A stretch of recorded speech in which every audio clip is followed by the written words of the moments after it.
You're listening to the Recovered Life Show, the show that helps people in recovery live their best recovered lives. And here is your host, Damon Frank.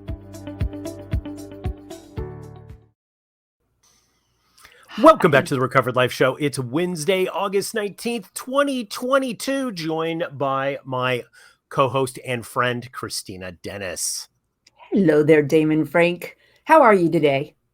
I am doing great. It is a Beautiful. Wednesday. I can't believe it. We're halfway through August. I always feel like the time machine, man. It's like, I can't believe we're I know halfway you through do June, say that. July, You August. do. I do it a lot because it's kind of shocking. Is time moving Well, faster, Kristina?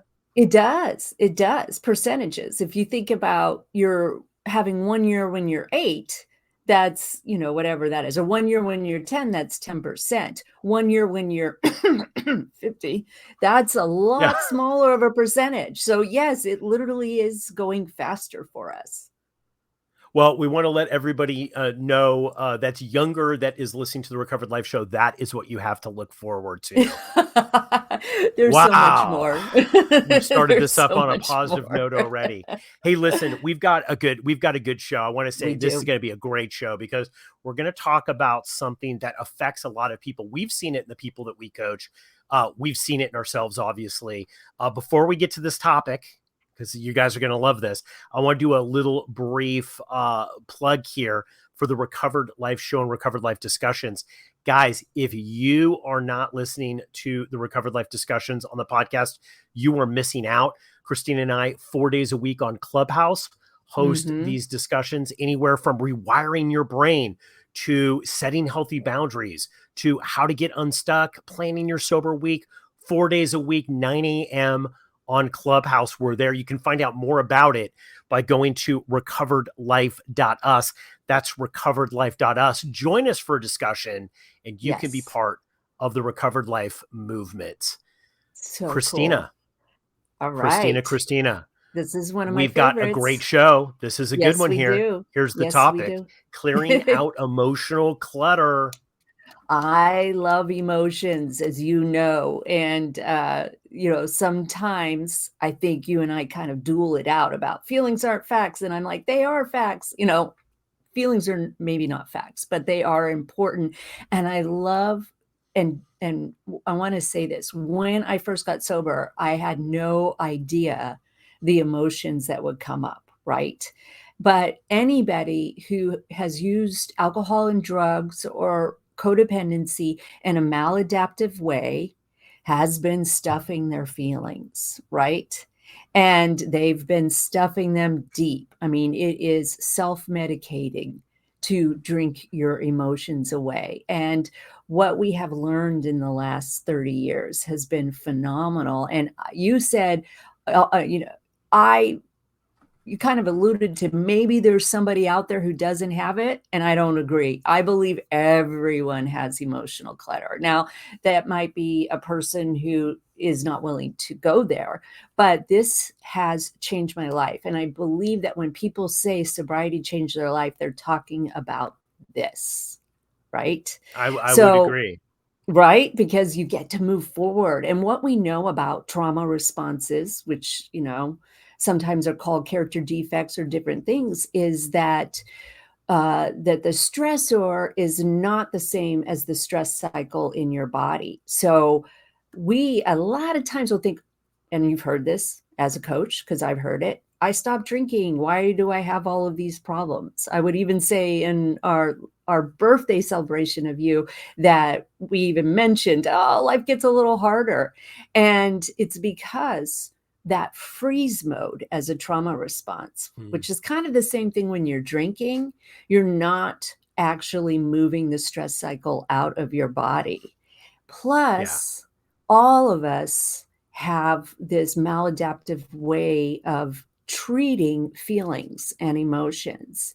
And I think that, denial is something that we use as a survival tactic until we can't anymore. And alcohol is definitely the lubricant. Let's go back a little bit too, Kristina, because I want to define what emotional clutter is too. Please. And I think, you've linked that trauma response to it, which I agree. But, clutter, when we're talking about clutter, we're talking about something, typically it's defined as untidy. It's just laying around, Yes. has no Yes. purpose, or if it has purpose, it's just everywhere, right? There's more. And I Yes. think, yeah, it's carrying around things that are unorganized, unkempt, and unneeded, right? Mm-hmm. And I when I look at emotional clutter, especially when I'm looking at myself or when I'm working with other people, I'm like, why is this being carried around? And I see emotional clutter being carried around primarily in stories. And we talk about Mm. this in the Recovered Life discussion Unstuck room.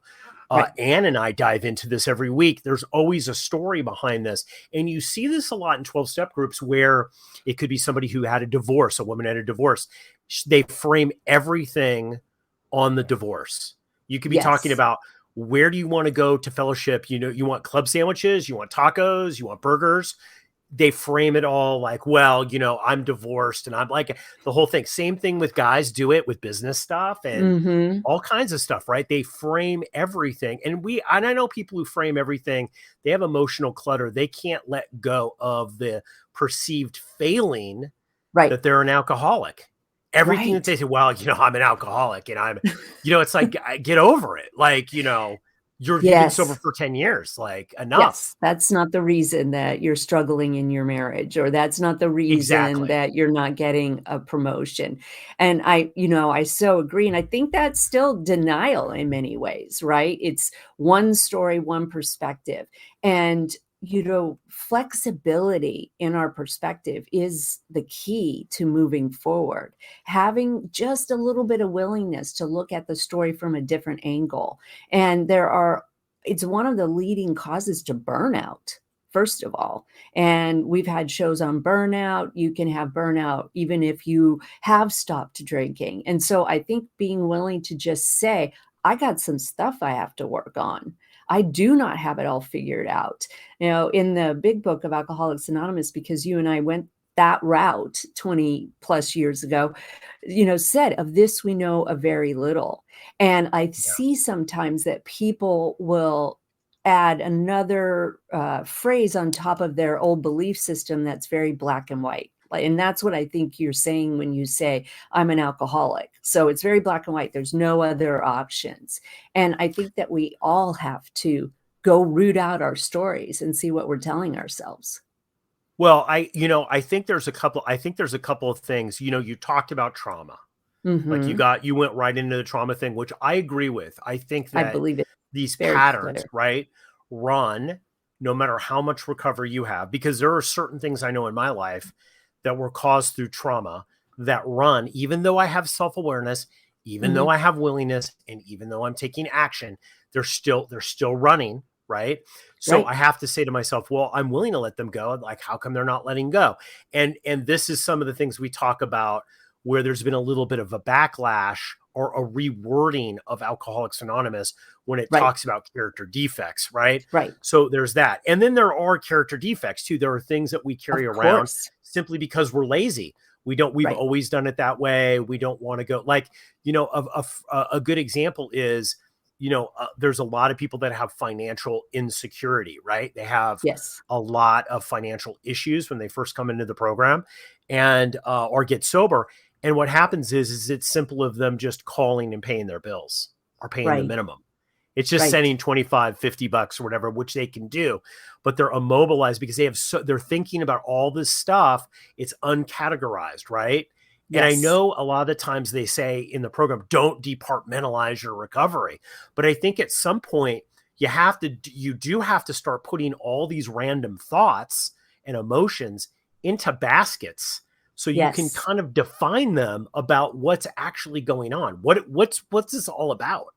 Right. Well, and the triggering that puts you into freeze mode, which is, it could be as simple as picking up the phone and starting to make payments toward debt. Financial insecurity was a big one of mine when I first got sober. It's been one that's been around for quite some time. Most of you who watch us and listen to the podcast know I have a high support needs child, and there's a lot of financial instability around that.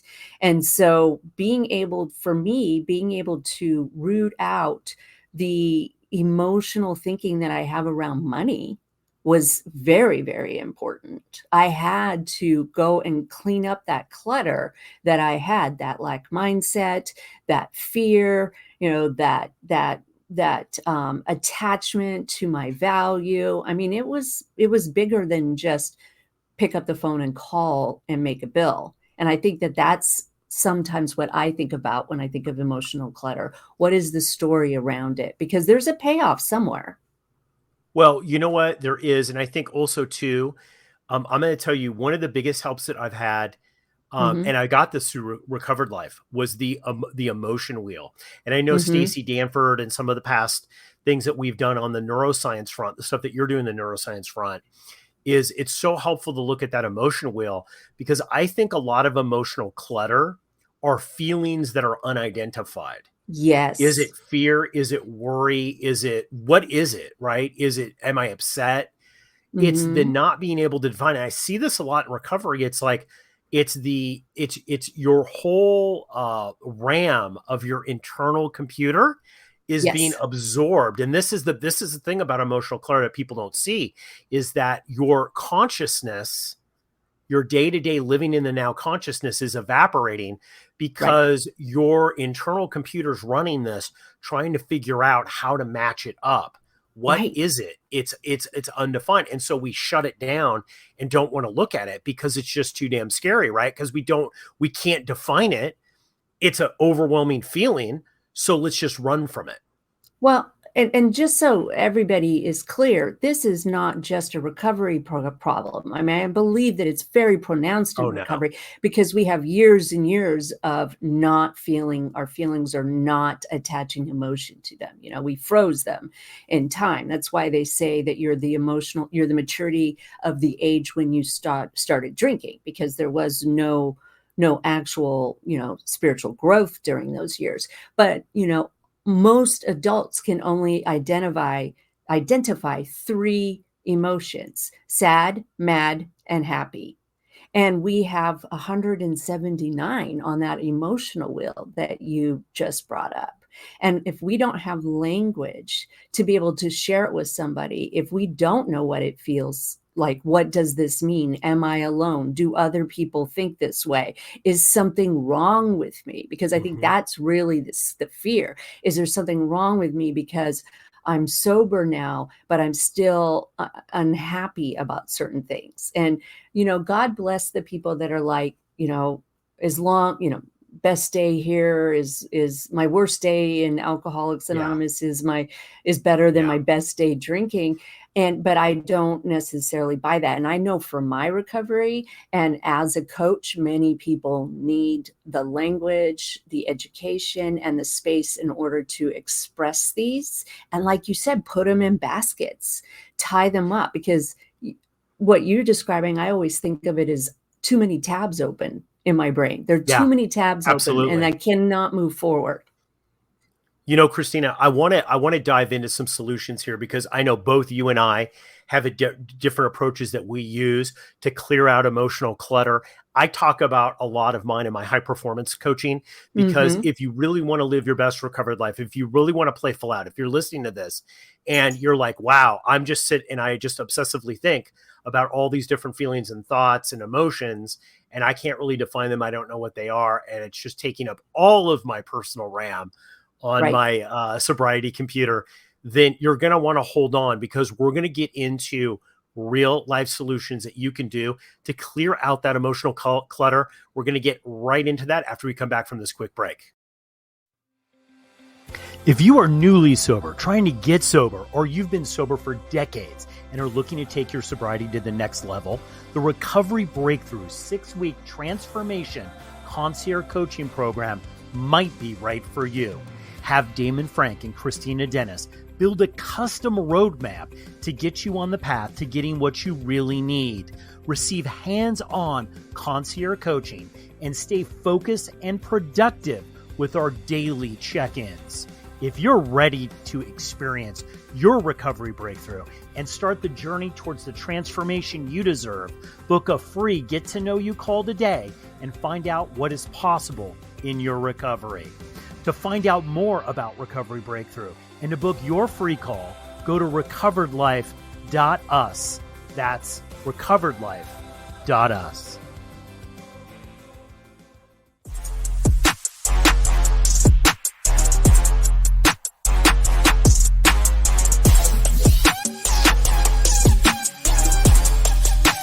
You're listening to the Recovered Life Show.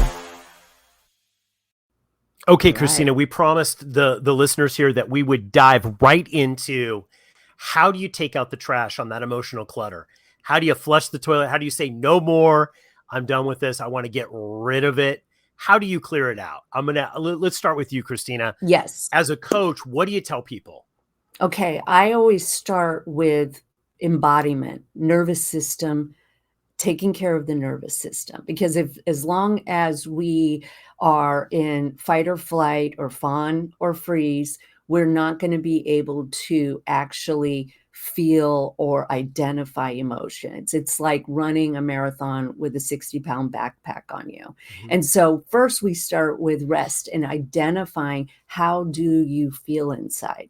Allowing yourself to embody your body. And we do not talk enough about embodiment in recovery. We talk a lot about thinking, but we don't necessarily talk about embodiment. So when I work with somebody, we always start with the basic to orient that person toward being willing to sit with the feelings a little bit and start to identify them. And then we do exactly what you said. We dig into some of these stories. We dig into and identify the challenges that are happening right now. And we dig into the stories. We figure out what the payoff is. We figure out what the outdated belief system is, the limiting belief. We take it to its source, and because most of us have unhealed trauma from our childhood, we start to realize that we do have to feel those feelings or do the emotional stress cycle. We have to move it through. And so allowing the feelings to come up, sharing about them in a safe space that you've learned how to create, having good skills so that you can settle yourself down and not have a trigger response where it's too much. I've seen a lot of people get very bad coaching because the coach didn't know how to protect the trauma response and to protect the person. And then doing whatever it takes, if it's anger, then we write out anger, we write out, what made us angry about it. A lot of my recovery and a lot of my coaching is around the inner child and these old belief systems that are creating these emotions.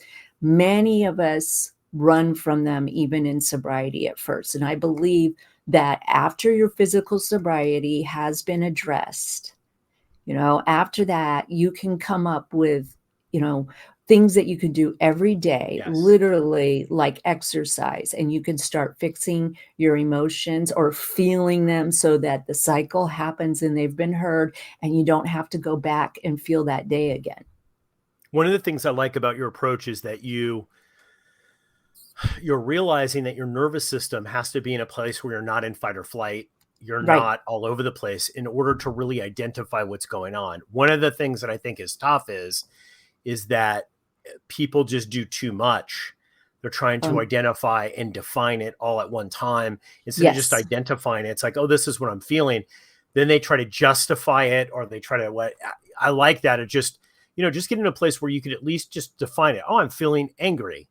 Right. And I'm feeling angry around this. Why you're feeling angry, all the other stuff isn't as relevant, I think, in that first step. It's just to be able to define that, I think really works. Yes. And being able to just share it. A lot of these feelings have been stored and not witnessed. And, so our head is fighting our heart in some ways. It's like, well, that was 20 years ago. They did what they could. I'm not here suggesting that we, go paint and swing to the other side and say everything was terrible. It's about that perspective and flexibility. And as an adult, we can look back at some of our traumatic events or where we picked up a belief system because, sometimes our parents didn't mean to do things. Sometimes things just happen and there's nobody to blame. And it's that willingness to feel it and then accept it and believe, that it built you to a place that actually protected you. You and I both have, long-term sobriety. So we can look back and see, oh, I was being prepared for this, and this helped me.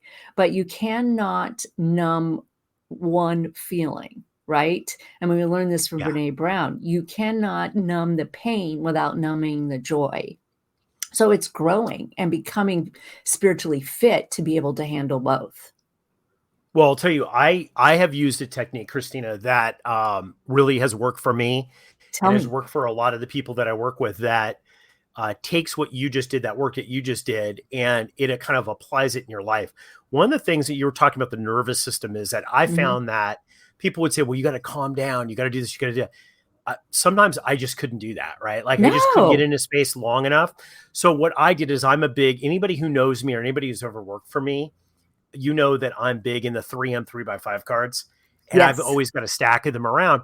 What I learned in this technique that I learned for myself that I've been using with others is that what I'll do is throughout the day or a week is I'll write these stuff down. Like I keep thinking about this. I keep thinking about that, right? I'll put that on the front of the 3x5 card, right? Or maybe it's a business thing that I'm doing where I feel frustrated all the time or something. I'll put it down there, something that I'm on a loop on.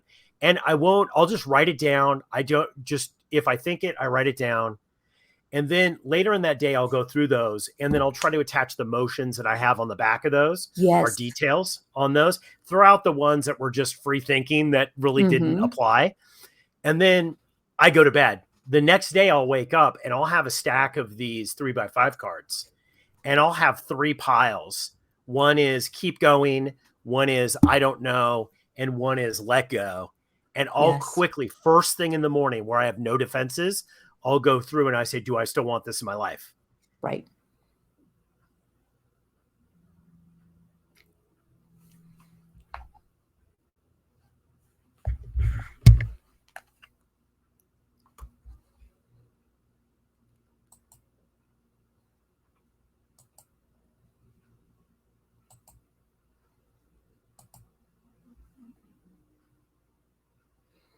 Shit. And I'll go through maybe 100. Oh, okay. We're back. A little glitch there. Yay! So I just go through those cards real quick, and I'll say, yes, no, this works. This doesn't for me anymore. And then I'll let them go that day. And then that is amazing. Physically will do a ritual with that. I'll either burn them in the fire pit backyard, or I'll rip them up and say, I'm saying goodbye to this. I'm saying goodbye to this. I'm saying goodbye to this. That has been so effective for me because I sometimes need the ritual of saying, I did it. I thought it through, because a lot of it is I won't let go of things. I'll have emotional clutter because I feel like, well, I can't let go of this because I haven't totally figured it out yet. This gives me the ritual process of, no, I thought about it. I've identified it no longer works for me. It's not what I want in my life. And I have let it go. Well, I mean, so much of that is perfect. I mean, I think we're saying similar things because I'm definitely not somebody who could sit down and meditate and do all of that stuff. It wouldn't work. But I will tell you that what you're doing is significant. You're recognizing you're ruminating, which is definitely means that we're stuck in our cycle and we can't stop. You're looking at it from a standpoint of a knowledgeable kind of removed person, right? And you're determining what do you have control over and what don't you have to control over. And you're doing that effective cost. Is the cost enough for me to keep going? Is there still a return on this emotional investment? And then being able to close it by burning it, it tells your nervous system, we have finished. And so that's a beautiful, beautiful ritual. And I've gotten a lot of relief when I've done some kind of deep dives into these old belief systems or old trauma by doing a ceremony. I acknowledge the feeling, I figure out what I need to keep from it, what I don't need to keep from it, and then I let it go. And it's people that beautiful. suffer from addiction, Kristina, we know this, like we are obsessive people. We will stick on things going because we know that's part of recovery, is to be able to identify what you're thinking and feeling, be able to put it down and be able to let go. It's so hard. I will tell you, when these thoughts come back, a lot of the times what I would have to say to myself is just like, no, I've already thought about this. I've made a decision that I'm moving on, and I'm letting go of that. I don't want that clutter anymore. I've let go of that. And I have to remind myself that, right? And if it comes back, I put it down the card and I do it again, right? Yes. And I think through this, look, you're not going to be able to live your best life. I think you're not going to be able to live your best recovered life if you have emotional clutter. If all you're doing is ruminating and thinking 24/7 about this or that or the other thing, you are still trapped. You might not be drinking, but you're trapped. Exactly. And you are what's happening with the real, sadness about it is that the emotional energy that we're spending, in order to keep that effort up where you're ruminating, or keep it away from you and say that doesn't matter, is costing you energy that you could spend toward doing what you want to do with your life. And so I think that's it. Yes. And that prevents us from having the best life that we can have today and now. There are so many things that we do not have control over, and those need to be recognized and surrendered so that you can really focus on what you can do. Can I do anything about this? Yeah. Yeah. And, so many times it's just the whole process of giving yourself permission to let it go. Look, if you're in recovery and you feel tortured every day by your thoughts, emotional clutter might be what's going on with you. We hope we brought a little bit of insight to our experience with it. And I know many people are going to have comments on this because this is a hot button issue about emotional clutter, how to let go of it. We definitely appreciate those comments. And, in all the show notes, we love that because, we love the interaction. We do. And just remember that the most effective way is not only outside in, it's also inside out.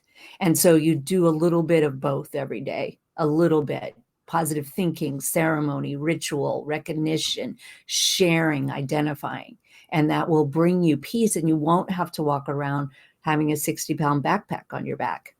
Absolutely. Let it go. That's what I'm saying. Let it go. It's been a great episode. Thanks so much, Kristina. We will see you guys on the next episode of Recovered Life. Have a beautiful Wednesday. Mwah. Keep the conversation going. Join Recovered Life, a community of like-minded people who are looking to live their best recovered lives. Membership is free, and you can apply at recoveredlife.us.